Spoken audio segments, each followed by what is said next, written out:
અમરેલીમાં બનેલી ઘટનાના સુરતમાં પડઘા પડ્યા, જ્યાં પાટીદાર અગ્રણીઓની હર્ષ સંઘવીને રજૂઆત થઈ કે અહીં ફુલઝરમાં ગામે થયેલી ઘટનાની યોગ્ય તપાસ કરવામાં આવે.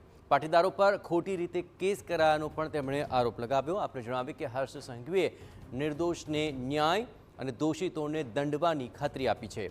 ખેડૂતો અને નાગરિકોને કનડતા લુખ્ખાઓ પર કાર્યવાહીની પણ ખાતરી આપી. અમરેલીના ફુલઝર ગામમાં બે સમાજના યુવાઓ વચ્ચે આ મહિનાની 5 તારીખે હિંસક જૂથ અથડામણ થઈ હતી, જેમાં 7 લોકો ઘાયલ થયા હતા, એકનું મૃત્યુ થયું હતું.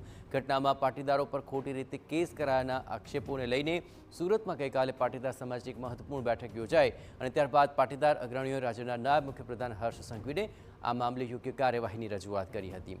આ ઘટનામાં 29 જેટલા પાટીદારો પર નામજોગ અને અન્ય 50 સામે ફરિયાદ નોંધાઈ છે. દાવો છે કે ફરિયાદમાં એવા પાટીદાર યુવકોના નામ લખાયા જે ઘટના સમયે ત્યાં હાજર પણ નહોતા.